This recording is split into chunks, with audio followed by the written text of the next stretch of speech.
Hello दोस्तों, नमस्कार। मैं डॉक्टर मनीष सर अपने चैनल में आपका स्वागत करता हूं। दोस्तों आइए आज हम लोग समझते हैं अध्रुवित तथा ध्रुवित प्रकाश क्या होता है। इससे पहले हमने आपको प्रकाश के ध्रुवण के बारे में हमने आपको समझाया था। आइए हम लोग समझते हैं आज अध्रुवित प्रकाश और समतल ध्रुवित प्रकाश के बारे में समझें। अब आप जान रहे हैं कि प्रकाश की तरंगें कैसी होती हैं, अनुप्रस्थ होती हैं। प्रकाश की तरंगें अनुप्रस्थ होती हैं, लेकिन ध्वनि तरंग क्या होती हैं, अनुदैर्घ्य होती हैं। ध्वनि की तरंगें अनुदैर्घ्य होती हैं और प्रकाश तरंगें क्या होती हैं, अनुप्रस्थ होती हैं। तो प्रकाश की तरंगें ही ध्रुवण की घटना दिखाती हैं, ध्वनि नहीं दिखाती हैं। ध्वनि जो है नहीं दिखाता है ध्रुवण की घटना, केवल प्रकाश ही ध्रुवण की घटना दिखाता है। रीजन आपने जाना कि प्रकाश की तरंगें अनुप्रस्थ होती हैं जबकि ध्वनि तरंगें अनुदैर्घ्य होती हैं। हम लोग समझेंगे अध्रुवित प्रकाश क्या होता है और समतल ध्रुवित प्रकाश क्या होता है। ठीक, तो प्रकाश की तरंगें अनुप्रस्थ होती हैं। ठीक है, वैद्युत वेक्टर के कंपन, इसके जो हैं वैद्युत वेक्टर के कंपन तरंग के संचरण की दिशा के लंबवत के तल में होना चाहिए। तरंग के संचरण दिशा के लंबवत तल में होना चाहिए। वैद्युत वेक्टर का कंपन कैसा होना चाहिए, तरंग के संचरण की दिशा के लंबवत तल में होना चाहिए। इस तल में होने वाला प्रत्येक कंपन तरंग के संचरण दिशा के लंबवत होगा। ठीक है, इस तल में होने वाला प्रत्येक कंपन जो होगा वह तरंग के संचरण दिशा के लंबवत होता है। ठीक है, प्राकृतिक नेचुरल अथवा अध्रुवित प्रकाश में वैद्युत वेक्टर के कंपन जो हैं प्रकाश के संचरण दिशा के लंबवत तल में सभी दिशाओं में सममित रूप से होते हैं। सभी दिशाओं में, देखें ध्यान से, सभी दिशाओं में और सममित रूप से होते हैं। किसमें, अध्रुवित प्रकाश में या प्राकृतिक प्रकाश में। ठीक है, प्राकृतिक प्रकाश में सभी दिशाओं में कंपन होता है, सममित रूप से होता है। प्राकृतिक अथवा अध्रुवित प्रकाश में वैद्युत वेक्टर के कंपन जो हैं वे प्रकाश के संचरण की दिशा के लंबवत तल में सभी दिशाओं में सममित रूप से होते हैं। जैसा फिगर में आप देख रहे हैं, सभी दिशाओं में कंपन होगा और सममित रूप से होगा।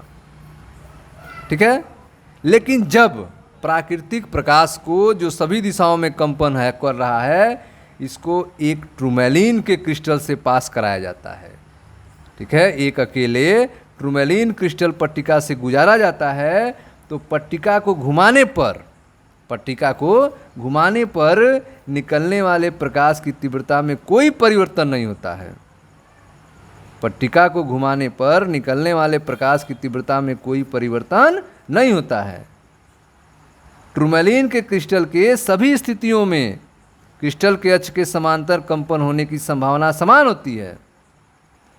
क्रिस्टल के सभी स्थितियों में निर्गत प्रकाश की तीव्रता समान होती है। ध्रुवित प्रकाश में वैद्युत वेक्टर के कंपन प्रकाश संचरण की दिशा के लंबवत तल में होते हैं। यह जो ध्रुवित प्रकाश आप देख रहे हैं, इसमें वैद्युत वेक्टर के कंपन जो है तरंग के चलने के लंबवत दिशा में होते हैं। ध्रुवित प्रकाश में क्या होता है, ध्रुवित प्रकाश में वैद्युत वेक्टर के कंपन प्रकाश के संचरण दिशा या प्रकाश के संचरण दिशा के लंबवत तल में होता है। ठीक है, परंतु अब ये सभी दिशाओं में सममित रूप से न होकर केवल एक दिशा में हो रहा है, केवल एक दिशा में हो रहा है। ठीक है, तो इस तरह से वैद्युत वेक्टर के कंपन प्रकाश तरंग के संचरण की दिशा के परितः असममित हो जाते हैं। वैद्युत वेक्टर के कंपन प्रकाश तरंग के संचरण के परितः क्या हो गए, असममित हो गए, केवल एक दिशा में हो गए। टूरमैलीन क्रिस्टल से गुजरने के बाद प्रकाश का कंपन केवल क्रिस्टल अक्ष के समांतर ही होता है। यह प्रकाश समतल ध्रुवित प्रकाश कहलाता है। प्रकाश क्या कहलाता है, समतल ध्रुवित प्रकाश कहलाता है। और यदि यह प्रकाश एक दूसरे घूमते हुए टूरमैलीन क्रिस्टल से होकर देखा जाए तो निर्गत प्रकाश की तीव्रता में परिवर्तन होता दिखाई देगा। ठीक है, हमारी आँख जो है अध्रुवित और ध्रुवित प्रकाश में कोई अंतर नहीं प्रतीत कर पाएगी। हमारी आँख जो है अध्रुवित और ध्रुवित प्रकाश में कोई अंतर प्रतीत नहीं होगा। क्यों? क्योंकि हमारी आँख जो है प्रकाश के कंपनों को देख नहीं पाती है। हम केवल आँख द्वारा यह नहीं बता सकते हैं कि कोई प्रकाश ध्रुवी है अथवा अध्रुवी। ठीक है, तो आप देख रहे हैं कि अध्रुवित प्रकाश जो होता है उसमें कंपन सभी दिशाओं में होता है, जबकि ध्रुवित प्रकाश में केवल कंपन एक ही दिशा में होता है। ध्रुवित प्रकाश हमें टूरमैलिन क्रिस्टल से ही प्राप्त होता है। ठीक है, अब निरूपण रिप्रेजेंटेशन कैसे करेंगे, निरूपण कैसे करेंगे? ठीक है, तो अध्रुवित प्रकाश में प्रकाश के संचरण दिशा के लंबवत तल में वैद्युत वेक्टर के कंपन की सभी दिशाएं संभव होती हैं। अतः इसको एक तारे द्वारा आप प्रदर्शित कर सकते हैं। यह तरंग की गति है और इसमें सभी दिशाओं में गति हो रहा है। ठीक है, इसको एक तारे द्वारा आप इसको प्रदर्शित कर सकते हैं। जैसे यहाँ पे देखा जाए तो यहाँ पे जो है इस तरह से आप दिखा सकते हैं। यहाँ पर गति पूछा जाए तो ऐसे जो है सभी दिशाओं में आप कंपन की गति को दिखा सकते हैं। ठीक है, तो यह एक पहला प्रदर्शन का तरीका है किसके लिए? अध्रुवित प्रकाश के लिए। ठीक है, तो अध्रुवित प्रकाश में प्रकाश के संचरण की दिशा के लंबवत तल में वैद्युत वेक्टर के कंपन की सभी दिशाएं संभव होती हैं, जैसा चित्र में आप देख रहे हैं। लेकिन समतल ध्रुवित में क्या होता है? समतल ध्रुवित प्रकाश में कंपन केवल एक ही सीधी रेखा के अनुदिश होता है। जैसे आप देख रहे हैं, यह एक ही सीधी रेखा के अनुदिश कंपन होता है, ऐसे। ठीक है, और यदि कंपन कागज के तल के समांतर है तो वे तीर द्वारा प्रदर्शित किए गए हैं। कंपन कागज के तल के समांतर है, कंपन कागज के तल के समांतर है तो उनको तीर द्वारा प्रदर्शित किया गया है।